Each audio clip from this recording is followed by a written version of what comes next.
So again, we're with Rick Berman at 2020 Studio Fitness in Albany, learning about slow motion exercise. The third exercise he uses is this leg press. And Rick was just telling me a really interesting thing, that how he determines the amount of weight to begin with, the amount of weight that the person should use. That's very interesting. So Rick, tell us how you determine that.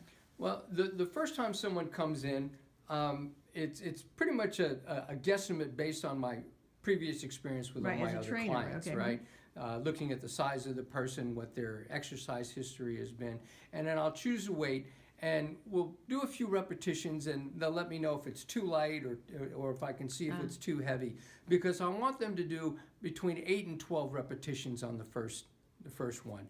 I typically don't go all the way to total muscle fatigue on the first 2 or 3 sessions, giving them an opportunity to build up to get acclimated to the workwout, both mentally and physically, because it's different than what we've done Yes, that's before. really helpful. If you happen to, like I looked on the internet at some of this slow motion high intensity, that people were really working out extremely, that you could tell they were doing the max. And so that's an interesting thought. You don't maybe do the max the first couple of weeks, but you start out, and this is why it's probably good to have a trainer to help you decide what weight to start out on. You want to be able to do at least 8 reps, but not a lot more. Right. So that's very helpful. If you go beyond a certain number of repetitions in a certain amount of time, it becomes more of an aerobic exercise rather than an anaerobic exercise, which is really what we want. We want to build muscle. Perfect. So this is the leg press. This is the leg press. It's going to work the entire lower body. It will work your quadriceps, it'll work your hamstrings, it'll work your glutes, it'll work your calves and your ankles. Again, this is a MedX machine, and it's designed to work the entire lower body. So when the client gets in, we adjust the seat, I push them in, and then with this exercise, I'm going to be pushing with my heels. Okay. So all of my force is going through my heels. And again, I'm going to look to lift a slow 10-second lift. 1, push with your 2, heels. 3, 4, 5. Keeping my knees bent. I don't want to lock out, because that actually allows me to rest and my muscles aren't doing any work, they're just recovering. I see. So I want to keep my muscles working 100% of the time. That's right. Okay. And I also want to protect the joints. So, and back. 1, 2, 3, 4, 5, and forward. 1, 2, 3, 4, 5, and back. 1, 2, 3, 4, 5. And what's really important in terms of form is to keep a very loose grip on the handles. Okay. I even keep my thumbs on the top or my thumbs on the side, because as it gets intense, people tend to want to over grip it, really grip very tightly. Right. And that just raises the blood pressure. It does nothing to assist you with lifting, but people tend to over grip. So I tend to use an open grip, thumb on the top, keep my hands nice and relaxed. And like you were saying, you breathe through your mouth. I'm breathing through my mouth. And if you really get exercising, you might breathe through your mouth rapidly, and that helps control the blood pressure. Right. As I get harder, I'm just... Yes, that breathing through the mouth helps to reduce any raise in blood pressure. And as I get out here, I'm going to get to a point where literally I cannot push this weight. My muscles are fatigued. I'm pushing as hard as I can. I try and push for another 5 seconds, even if it's not moving, and then slowly return. So you've gone to muscle fatigue.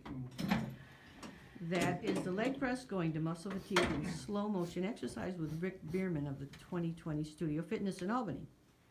Hands do no action.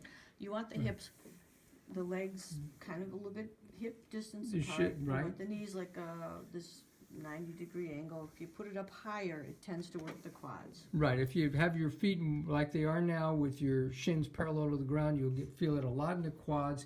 If you put your feet up higher, it'll shift it more towards the hamstrings and the glutes. So you can alternate your workouts, and shift things around to work different parts of your legs.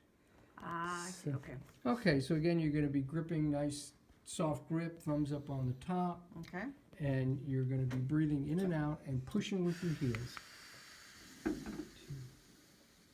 The heels. Yes. And back nice and slow. And set it down for 1 second. I'm going to move you in another. So you Good. want to be pretty close. Yeah, I want it. Because you don't want the legs to go all the way straight. Right. So you can. It makes it harder, obviously. And push. Keep pushing all the way out. Good. You see, you stop with your knees bent. That way you can't lock your knees out. And do you bring it all the way back like this, or you You don't? bring it all the way back till it just barely touches, and Because then, you don't want to stop. right. You just want to keep that momentum, out of it by going slowly, but you don't want to stop. Keep coming back, back, back, and now slowly forward. Breathe in and out, constantly breathing in and out. Good. That's it. Perfect. Good. I'm breathing a little bit slower now. Back 5 seconds. 5, 4, 3, 2, 1, and slowly. Good. Relax the jaw. Focus on breathing. And push. Good. Good. And push. Perfect. Nice.